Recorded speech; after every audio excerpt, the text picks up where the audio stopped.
ನಮಸ್ಕಾರ ಕರ್ನಾಟಕ ನಿಮ್ಮಾಲಯ ಕನ್ನಡ ಚಾನಲ್ಗೆ ತಮ್ಮೆಲ್ಲರಿಗೂ ಸ್ವಾಗತ ಸುಸ್ವಾಗತ. ನೀವು ಇನ್ನೂ ನಮ್ಮ ಚಾನಲ್ಗೆ ಸಬ್ಸ್ಕ್ರೈಬ್ ಆಗಿಲ್ಲದಿದ್ದಲ್ಲಿ ದಯಮಾಡಿ ಸಬ್ಸ್ಕ್ರೈಬ್ ಆಗಿ. ಇದೇ ತರಹದ ರಾಶಿ ಭವಿಷ್ಯಗಳ ವಿಡಿಯೋಗಳಿಗಾಗಿ ಬೆಲ್ ಐಕಾನ್ ಕ್ಲಿಕ್ ಮಾಡೋದನ್ನ ದಯಮಾಡಿ ಮರೆಯಬೇಡಿ. ಇವತ್ತಿನ ಅಂಜನಶಾಸ್ತ್ರದ ರಾಶಿ ಯಾವುದು ಅಂತ ಅಂದ್ರೆ, ನಾನು ರಾಶಿ ಆಧಾರದ ಮೇಲೆ ತಗೊಂಡಿರ್ತಕ್ಕಂಥದ್ದು ವೃಶ್ಚಿಕ ರಾಶಿ.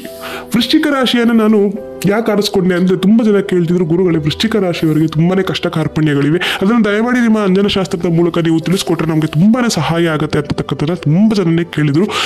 ನೀವು ಬಯಸಿದ ಹಾಗೆ ನಾನು ವೃಶ್ಚಿಕ ರಾಶಿಗೆ ಅಂಜನವನ್ನು ಹಾಕಬೇಕು ಅಂತ ನೋಡಿ ಇಷ್ಟು ಎಲೆಗಳಿಂದ ನಾನು ಅಂಜನವನ್ನು ತಗೊಂಡಾಗ, ಪಂಚ ಎಲೆಗಳಲ್ಲಿ ಒಂದು ಎಲೆಯನ್ನು ತೆಗೆದುಕೊಂಡಾಗ ನನಗೆ ಸಿಕ್ಕಿದ್ದು. ನಾನು ಇದಕ್ಕೆ ಅಂಜನವನ್ನು ಹಾಕಿದಾಗ ನೋಡಿ ನನಗೆ ಬಂದ ರೂಪಾಂತರ, ಒಂದು ಕಂಡು ಬಂದಂತಹ ಒಂದು ರೂಪಗುಣಗಳು ಇದು. ಇದ್ರ ಏನು ಅಂತ ನಾನು ನಿಮಗೆ ಹೇಳ್ತೀನಿ, ಕೊನೆವರೆಗೂ ವಿಡಿಯೋವನ್ನು ಸ್ಕಿಪ್ ಮಾಡಿದ್ರೆ ದಯಮಾಡಿ ನೋಡಿ ಅಂತ ಹೇಳ್ತಾ, ನೋಡಿ ಮೊಟ್ಟ ಮೊದಲಿಗೆ ನಾನಿಲ್ಲಿ ನೋಡಿ ಬೃಹದಾಕಾರದ ಒಂದು ಅಂಜನವನ್ನು ಹಾಕಿದರೆ ಅಂಜನ ಪರಿಪೂರ್ಣತೆ ಆಗಿಲ್ಲ. ಇದರ ಒಂದು ಅರ್ಥ ಏನು ಅಂತಂದ್ರೆ, ನಿಮ್ಮ ಜೀವನದಲ್ಲಿ ನೀವಿನ್ನ ಪರಿಪೂರ್ಣತೆಯನ್ನು ಕಂಡುಕೊಂಡಿಲ್ಲ. ಅಂದರೆ ನಿಮಗೆ ಏನು ಮಾಡಬೇಕು, ನಿಮ್ಮ ಜೀವನದಲ್ಲಿ ಏನು ನಡೀತಿದೆ, ಅಥವಾ ನಾನು ಯಾವ ಹೆಜ್ಜೆಯನ್ನು ತಗೋಬೇಕು, ಯಾವ ಕ್ಷಣದಲ್ಲಿ ನಾನು ಯಾವ ನಿರ್ಧಾರವನ್ನು ತಗೋಬೇಕು ಅನ್ನತಕ್ಕಂಥದ್ದನ್ನು ನೀವು ತುಂಬಾ ಕನ್ಫ್ಯೂಷನಲ್ಲಿ ಇರ್ತೀರ. ನಿಮಗೆ ತುಂಬಾ ಈ ಕ್ಷಣದಲ್ಲಿ ಇದ್ದ ಮನಸ್ಸು ನಿಮಗೆ ಮುಂದಿನ ಕ್ಷಣದಲ್ಲಿ ಇರಲ್ಲ, ಅಥವಾ ಈ ಕ್ಷಣದಲ್ಲಿ ನೀವು ಯೋಚನೆ ಮಾಡುವಂತಹ ಆ ಒಂದು ಬುದ್ಧಿಶಕ್ತಿ ನಿಮಗೆ ಮುಂದಿನ ಒಂದು ಆ ಸೆಕೆಂಡಲ್ಲಿ ನಿಮಗೆ ಇರಲ್ಲ. ಅಷ್ಟು ನೀವು ತುಂಬಾ ಕನ್ಫ್ಯೂಸ್ ಆಗ್ತೀರಾ. ಇನ್ನೂ ಒಂದು ಏನು ಅಂತಂದರೆ, ಆರ್ಥಿಕ ಪರಿಸ್ಥಿತಿ, ನಿಮ್ಮ ಆರ್ಥಿಕ ಪರಿಸ್ಥಿತಿ ಎಷ್ಟು ಕ್ಷೀಣಿಸಿರುತ್ತೆ ಅಂತ ಅಂದರೆ ನಿಮಗದು ಊಹೆ ಕೂಡ ಮಾಡ್ಕೊಳ್ಳಿಕ್ಕೆ ಸಾಧ್ಯ ಇಲ್ಲ. ಹಣವೇನೋ ದುಡಿತೀರಾ, ಏನೋ ಒಂದು ಕಷ್ಟಪಡ್ತೀರಾ, ಕಷ್ಟದ ಮಾರ್ಗದಲ್ಲಿ ಹಣವನ್ನು ಸಂಪಾದಿಸ್ತೀರಾ, ಆದರೆ ದುಡಿಯುವುದು ಯಾವುದು ನಿಮ್ಮ ಕೈಯಲ್ಲಿ ನಿಲ್ತಿರ್ತಕ್ಕಂಥದ್ದಿಲ್ಲ. ಯಾಕೆ ಅಂತಂದರೆ ತುಂಬಾ ಅನಿರೀಕ್ಷಿತ ಖರ್ಚುಗಳನ್ನು ಮಾಡ್ತೀರಾ. ತುಂಬಾ ಅನಿರೀಕ್ಷಿತ ಖರ್ಚು. ನೋಡಿ ಈ ಒಂದು ರೇಖೆ ನಿಮಗೆ ಸೂಚಿಸುವುದು ಅದೇ. ನೋಡಿ ಈ ರೇಖೆಯಲ್ಲಿ ನಿಮಗೆ ಒಂದು ಗ್ಯಾಪನ್ನು ನೀವು ಕಾಣ್ಬೋದು. ತುಂಬಾ ಅನಿರೀಕ್ಷಿತ ಖರ್ಚುಗಳನ್ನು ನೀವು ಮಾಡ್ತೀವ. ಅಂದರೆ ದುಂದು ವೆಚ್ಚ ಅಂತ ನಾವು ಏನು ಹೇಳ್ತೀವಿ, ಆ ವೆಚ್ಚವನ್ನು ನೀವು ಮಾಡ್ತೀರಾ. ಏನಕ್ಕೆ ಅಂತ ಅಂದರೆ, ನಿಮಗೆ ಅದು ಗೊತ್ತಿರಲ್ಲ ನೀವು ಖರ್ಚನ್ನ ಮಾಡ್ತಿದ್ದೀವಿ ಅಂತ. ನಿಮಗೆ ಅರಿವಿದ್ದರೂ ಸಹ ಅರಿವಿಲ್ಲದಂತೆ ನೀವು ಹೋಗಿ ಖರ್ಚನ್ನ ಮಾಡ್ತೀರಾ. ಕೊನೆಗೆ ಆರ್ಥಿಕ ಪರಿಸ್ಥಿತಿ ಚೆನ್ನಾಗಿಲ್ಲ ಅಂತ ಸಾಲಗಳನ್ನ ಮಾಡ್ಕೊತೀರಾ. ಸಾಲಗಳನ್ನ ಮಾಡಿ ಯಾರ್ದೋ ಒಂದು ಸಾಲಕ್ಕೆ ಸಿಕ್ಕಾಕೊಂಡು ಇವಾಗ ಜೀವನದಲ್ಲಿ ನರಳ್ತಾ ಇರ್ತೀರಾ. ನಿಜ ಅಲ್ವಾ? ಹಾಗೂ ವೃಶ್ಚಿಕ ರಾಶಿಯವರು ನೋಡಿ ವೈವಾಹಿಕ ಜೀವನ ಹೇಗಿರುತ್ತೆ ಅಂತ ನೋಡ್ತೀವಿ. ನೋಡಿ ಇಲ್ಲಿ ನಾವು ನೋಡ್ಬೋದು, ಇಲ್ಲಿ ನೋಡಿ ನಮಗೆ ಇದು ಒಂದು ಗೀರಿನ ಆಕಾರ ಇದೆ.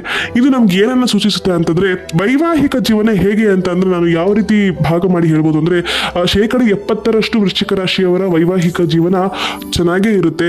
ಗಂಡ ಹೆಂಡತಿ ಹೊಂದಿಕೊಂಡು ಹೋಗ್ತಿರ್ತಾರೆ. ಇನ್ನು 30% ಏನಿದೆ ನೋಡಿ, ಮನೆಯಲ್ಲಿ ಕೆಲಸಕ್ಕೆ ಬಾರದಂತಹ ಒಬ್ಬ ಪತಿ ಅಥವಾ ಕುಡಿತಕ್ಕೆ ದಾಸನಾಗಿರುವಂತಹ ಒಬ್ಬ ದಾಸ ಇರ್ತಾನೆ ಮನೆಯಲ್ಲಿ. ಆದರೆ ಆ ಮನೆಯ ಜವಾಬ್ದಾರಿ ಎಲ್ಲವನ್ನು ಸಹ ಆ ಹೆಣ್ಣು ಮಗಳೇ ಸಹಿಸ್ಕೋಬೇಕು, ಆ ಹೆಣ್ಣು ಮಗಳೇ ನೋಡ್ಕೋಬೇಕು. ಮನೆಯ ಮಕ್ಕಳು ಸಹ ನಿಮಗೆ ಸಹಾಯ ಮಾಡಲ್ಲ. ನೀವೇ ಸ್ವಂತವಾಗಿ ದುಡ್ಡು ನಿಮ್ಮ ಜೀವನದಲ್ಲಿ ಏನಿದೆ ಅನ್ನೋದನ್ನ ನೀವೇ ನೋಡ್ಕೋಬೇಕು. ಒಂದು ಮನೆಯಲ್ಲಿ ಹೇಗಿರುತ್ತೆ ಅಂತಂದ್ರೆ, ಎಲ್ಲ ಸಮಯದಲ್ಲೂ ನಾನು ಹೇಳಲ್ಲ ಗಂಡಸರೇ ಸರಿ ಇರಲ್ಲ ಅಂತ. ಕೆಲವೊಂದು ಮನೆಯಲ್ಲಿ ಏನಾಗಿರ್ತದೆ ಅಂತಂದ್ರೆ, ಹೆಂಗಸರೇ ಮಾತಿನ ಚಟಕೋ ಅಥವಾ ಯಾವುದೋ ಚೀಟಿ ಅಥವಾ ಏನೋ ವ್ಯವಹಾರ ಮಾಡಬೇಕು ಅನ್ನತಕ್ಕಂಥದ್ದಕ್ಕೆ ಹೋಗಿ ಕೈ ಹಾಕಿ ಅದನ್ನು ಅವರು ಅಲ್ಲಿ ಲಾಸ್ ಮಾಡಿಕೊಂಡು ಮನೆಯವರಿಗೆಲ್ಲ ಅವರು ಕಷ್ಟವನ್ನು ತರ್ತಕ್ಕದ್ದು. ಆದರೆ ಇದಾದ್ರೂ ಸಹ ಒಬ್ರನ್ನೊಬ್ರನ್ನ ಬಿಟ್ಕೊಡಲ್ಲ. ಆದರೆ ಅದೊಂದು ತುಂಬಾ ಖುಷಿಯಾದ ವಿಷಯ. ಒಬ್ರನ್ನೊಬ್ರು ಬಿಟ್ಟು ಹೋಗ್ಬೇಕು ಅನ್ನತಕ್ಕಂಥದ್ದನ್ನು ಯಾರು ಯೋಚನೆ ಮಾಡಲ್ಲ. ಏನೇ ಒಂದಾದರೂ ಜೊತೆಗೆ ಕೂತು ನಾವು ಅದನ್ನು ಮಾತಾಡಿ ನಿರ್ಧರಿಸೋಣ ಏನೇ ಮಾಡಿದ್ರು ಅನ್ನತಕ್ಕಂಥದ್ದು ಒಂದು ಗುಣಗಳು ನಿಮ್ಮಲ್ಲಿ ಇದೆ. ಇನ್ನೊಂದೇನು ಅಂತಂದರೆ, ನೋಡಿ ಈ ಒಂದು ರೇಖೆ ನಿಮ್ಗೆ ಏನನ್ನು ಸೂಚಿಸುತ್ತದೆ ಅಂದರೆ, ಸಹಾಯ ಹಸ್ತ.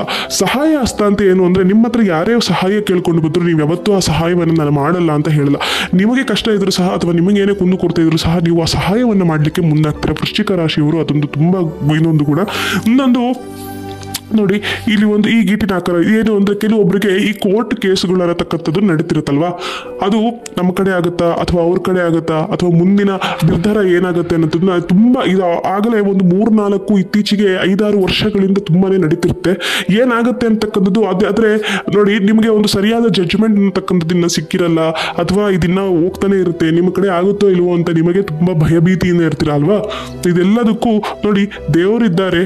ದೇವರು ನೀವು ನ್ಯಾಯವಾಗಿ ಇದ್ದಲ್ಲಿ ದೇವರು ಆ ನ್ಯಾಯಕ್ಕೆ ಪ್ರತಿಫಲ ಕೊಟ್ಟೇ ಕೊಡ್ತಾರೆ ಅಂತ ಹೇಳ್ತಾ ಇದ್ದೀನಿ. ಮತ್ತು ಇನ್ನ ಒಂದು ಕೊನೆಯ ಒಂದು ಮಾತನ್ನ ಏನು ಹೇಳಬೇಕು ಅಂತಂದ್ರೆ, ವೃಶ್ಚಿಕ ರಾಶಿಯವರು ಆರೋಗ್ಯದಲ್ಲಿ ಸ್ವಲ್ಪ ಏರುಪೇರಾಗತಕ್ಕಂಥದ್ದು ಆಗುತ್ತೆ. ಯಾಕಂದರೆ ನಿಮಗೆ ಆಗಾಗ ನಿಮಗೆ ಹೊಟ್ಟೆಯ ಸಮಸ್ಯೆಯೋ ಅಥವಾ ನಿಮಗೆ ಮೊಣಕಾಲಿನ ಸಮಸ್ಯೆಯೋ ಈ ರೀತಿಯಾಗಿ ನಿಮಗೆ ಕೆಲವು ಸಮಸ್ಯೆಗಳು, ಆದರೆ ಅದು ತುಂಬಾ ಚಿಕ್ಕದು, ಏನಂತ ನೀವು ತಲೆ ಕೆಡಿಸ್ಕೋಬೇಕಾಗ್ತಿದ್ದಿಲ್ಲ, ತುಂಬಾ ಚಿಕ್ಕದು. ಕೆಲವೊಬ್ಬರಿಗೆ ಏನು ಅಂದರೆ ಈ ಅಸ್ತಮ ಅಂತಕ್ಕಂಥದ್ದು ಬರುವಂತಹ ಚಾನ್ಸಸ್ ಇರುತ್ತೆ. ದಯಮಾಡಿ ಅದನ್ನು ನೋಡ್ಕೊಳ್ಳಿ ಅಂತ ಹೇಳ್ತಾ, ಇದೇ ತರಹದ ರಾಶಿ ಭವಿಷ್ಯಗಳ ವಿಡಿಯೋಗಳಿಗಾಗಿ ನಮ್ಮ ಪೇಜ್ನ ಫಾಲೋ ಮಾಡಿ, ಸಬ್ಸ್ಕ್ರೈಬ್ ಮಾಡಿ, ಹಾಗೂ 4 ಜನಕ್ಕೆ ಶೇರ್ ಮಾಡಿ ವೀಕ್ಷಕರೇ, ಅವರು ಕೂಡ ನೋಡ್ಕೊಳ್ಳಿ. ವೃಶ್ಚಿಕ ರಾಶಿಯವರು ನಿಮ್ಮ ಸುತ್ತಮುತ್ತ ಯಾರಿದ್ದಾರೆ. ಹಾಗೆ ಉಚಿತ ಜಾತಕಗಳು ಯಾರು ಬೇಕೋ ನಮ್ಮ ಕಮೆಂಟ್ ಸೆಕ್ಷನ್ ಅಲ್ಲಿ ನಮ್ಮ ಮೇಲ್ ಐಡಿಯನ್ನು ಪಿನ್ ಮಾಡಿರ್ತೀವಿ. ದಯಮಾಡಿ ನಮಗೆ ನೀವು ಹುಟ್ಟಿದ ನಿಮ್ಮ ಪೂರ್ಣ ಹೆಸರು, ನಿಮ್ಮ ಹುಟ್ಟಿದ ದಿನ, ತಿಂಗಳು, ವರ್ಷ, ಸ್ಥಳ ಹಾಗೂ ನಿಮಗೆ ಏನು ಕಷ್ಟ ಇದೆ, ನಿಮಗೆ ಯಾವ ಅವಶ್ಯಕತೆಗೆ ನಿಮಗೆ ಉಚಿತ ಜಾತಕ ಬೇಕು ಅಂತ ನೀವು ಕಮೆಂಟ್ ಸೆಕ್ಷನ್ ಅಲ್ಲಿ ಹಾಕಿದ್ರೆ ನಾವು ಕಮೆಂಟಲ್ಲೂ ಸಹ ನೋಡ್ತೀವಿ. ನೀವು ನಮಗೆ ಮೇಲ್ ಮಾಡಿದ್ರೆ ಮೇಲ್ ನೋಡ್ತೀವಿ. ಹಾಗೂ ಹೆಣ್ಣು ಗಂಡಿನ ಗಣಕೂಟ ಕೂಡ ಬರ್ತಿಲ್ಲ ಅಂತ ತುಂಬ ಜನ ಹೇಳ್ತಿದ್ರಿ. ಅದನ್ನು ನಾವು ಸರಿಯಾಗಿ ನೋಡಿ ನಿಮಗೆ ಅರ್ಥೈಸಿ ನಾವು ಹೇಳ್ತೀವಿ ಇದು ಸಾಗುತ್ತಾ ಸಾಗಲ್ವಾ ಅಂತ. ಇನ್ನೊಂದೇನು ಅಂತಂದರೆ ಕಣ್ಣಿನ ಜಾತಕವನ್ನು ಸಹ ನಾವು ಉಚಿತವಾಗಿ ಮಾಡ್ತಾ ಇದ್ದೀವಿ. ಮತ್ತೆ ಹೇಳ್ತಿದ್ದೀನಿ, ಉಚಿತ ಜಾತಕ ಯಾರ ಹತ್ರ ನಾವು ಕಾಸನ್ನು ಅಪೇಕ್ಷೆ ಮಾಡಿಲ್ಲ. ನೀವು ಬೇಕಾದ್ರೆ ನಮ್ಮ ಫಾಲೋವರ್ಸ್ ಅಥವಾ ನಮ್ಮ ಸಬ್ಸ್ಕ್ರೈಬರ್ಸ್ ನೀವು ಕೇಳ್ಕೊಬೋದು. ನಾವು ಯಾರ ಹತ್ರ ಸಹ ಹಣವನ್ನು ತಗೊಳ್ಳಿಲ್ಲ. ನಿಮ್ಮ ಕಣ್ಣಿನ ಚಿತ್ರವನ್ನು ಕಳಿಸಿ ಹುಟ್ಟಿನ ಆಧಾರಿತ ರಾಶಿ ನಕ್ಷತ್ರಗಳ ಜೊತೆಗೆ ಕಳಿಸ್ಕೊಡಿ. ನಿಮ್ಮ ಕಷ್ಟ ಏನಿದೆ, ನಿಮಗೆ ಯಾವ ಕಷ್ಟ ಕಾರ್ಪಣ್ಯಕ್ಕೆ ಉಚಿತ ಜಾತಕ ಬೇಕು ಅಂತ ಕೇಳಿದ್ರೆ ನಾವು ಸಹ ಖಂಡಿತವಾಗಿ ನಿಮಗೆ ಸಹಾಯ ಮಾಡ್ತೀವಿ ಅಂತ ಹೇಳ್ತಾ, ಇದೇ ತರಹದ ವಿಡಿಯೋಗಳಿಗಾಗಿ ನಮ್ಮ ಪೇಜ್ನ ಫಾಲೋ ಮಾಡಿ. ಶುಭ ದಿನ ಸ್ನೇಹಿತರೆ. ಹರಿ ಓಂ.